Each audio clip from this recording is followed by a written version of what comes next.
if we left. Well, he was wrong about that. These are Farage boats in many senses that are coming across the channel. And legal net migration, that will come down to under your government. Yes, if you look at, well, we got the Boris wave, didn't we? Yeah.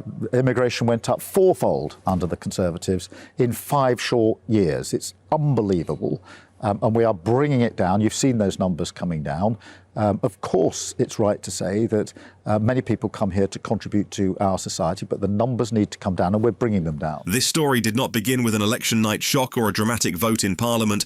It began quietly, dangerously, and almost invisibly, because the most powerful political shifts rarely announce themselves. They creep in through hesitation, through misjudgment, and through the slow erosion of authority. And in 2025, British politics changed, not because Nigel Farage won power, but because Labour lost control. And that distinction is critical to understanding why this year will be remembered as a turning point, because governments do not fall when opponents rise. They fall when they stop believing in their own grip on events. And throughout 2025, Labour demonstrated not collapse, but something far more damaging: uncertainty, an uncertainty that infected every major decision, every public response, and every attempt to regain narrative dominance. And once uncertainty becomes visible, it spreads fast, because voters are not simply evaluating policies, they are measuring confidence and leadership and consistency.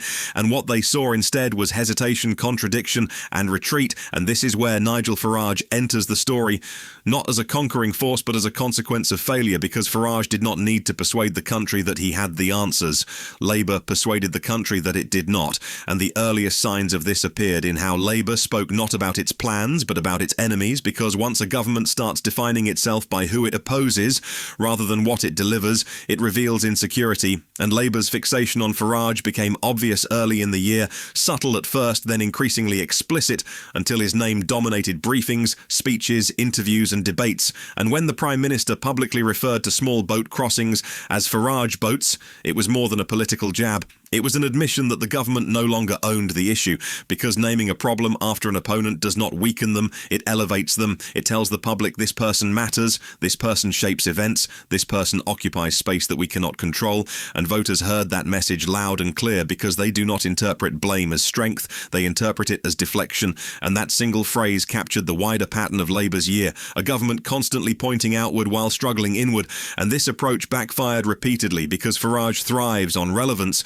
and Labour supplied it in abundance. Every mention amplified his presence, every attack reinforced his status, and every attempt to marginalise him instead placed him at the centre of national conversation. And by spring, it was impossible to discuss immigration, national identity or political trust without his name surfacing, not because he forced his way in, but because Labour opened the door, and once opened it never closed. And as the year progressed, this loss of narrative control became systemic, because Labour did not simply respond to events, it reacted to reactions. And that distinction matters, because leadership requires setting the agenda, not chasing it, and Labour chased, constantly adjusting tone, adjusting language, adjusting emphasis, but never decisively reasserting authority. And nowhere was this clearer than in its handling of the economy, where credibility is fragile and perception matters as much as data. And instead of clarity, voters witnessed confusion, weeks of contradictory briefings, warnings about fiscal reality paired with promises of stability. A budget trailed so heavily that by the time it arrived, its impact was diluted and undermined. And when details leaked before delivery, it reinforced the impression of chaos rather than control, because a government that cannot manage its message struggles to convince people it can manage the economy. And the public response was not outrage, it was something worse: resignation. A sense that those in charge were overwhelmed. And once that perception takes hold, it spreads into every other policy area, because competence is not compartmentalized in the public mind. If a government looks unsure in one domain, it is assumed to be unsure in all. And this perception deepened through a series of personal and institutional moments that defined Labour's year more powerfully than any manifesto pledge. A chancellor visibly emotional under pressure, ministers arguing about tone rather than substance, criticism reframed as hostility, debate dismissed as extremism.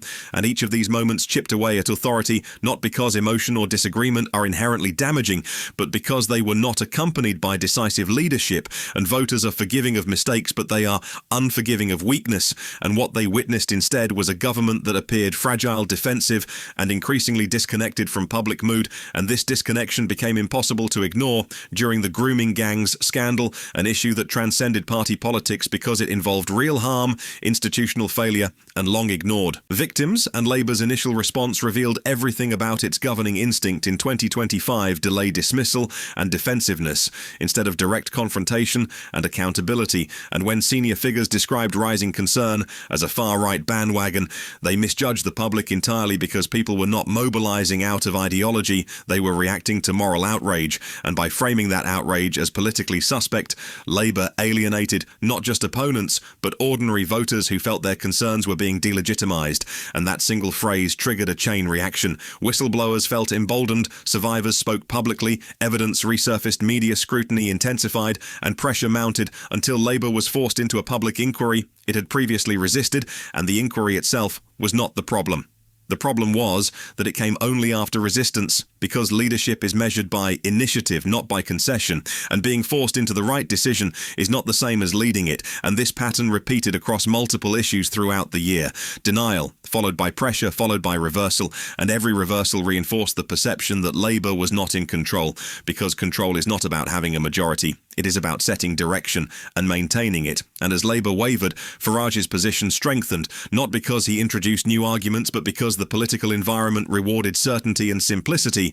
And while Labour spoke in caveats and qualifiers, Farage spoke in absolutes, and in moments of anxiety, absolutes resonate even when solutions are thin. And this is where Labour fundamentally misread the moment, because they believed complexity equaled responsibility, while the public equated it with evasion, and this misalignment widened month by month, and polling reflected it not through dramatic collapse but through steady erosion, trust slipping, confidence weakening, engagement falling. And this erosion was not confined to one demographic or region. It cut across traditional lines, because dissatisfaction was not ideological, it was emotional. People did not feel led, and when people do not feel led, they look for figures who appear decisive regardless of whether they hold office, and Farage occupied that space by default because Labour left it vacant. And crucially, Farage did not dominate 2025 by winning arguments. He dominated by becoming unavoidable. Every major issue was framed in relation to him.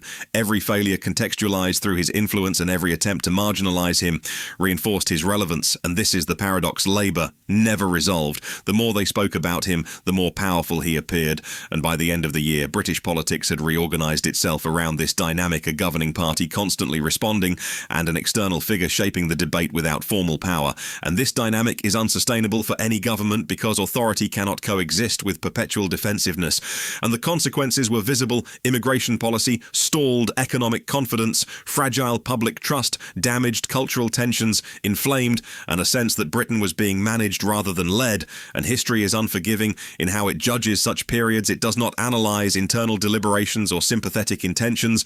It records outcomes, and the outcome of 2025 is clear. Labour did not lose power, but it lost control. And in politics, losing control is often the first step toward losing everything, because power without authority is temporary, and authority once surrendered is difficult to reclaim. And this is why 2025 belongs to Nigel Farage, not because he governed, but because he mattered more than the government itself. And that is the ultimate indictment of Labour's year. They allowed an outsider to dominate the national conversation, not through force, but through their own miscalculations, hesitation, and fear of confrontation. And until that reality is confronted honestly, the same cycle will repeat, because politics does not reward explanation when leadership is demanded. And in 2025, leadership was absent, clarity was missing, and narrative control was surrendered. And that failure, more than any individual policy, more than any scandal, more than any opposition tactic, reshaped British politics and handed dominance to a figure who simply stepped into the vacuum left behind.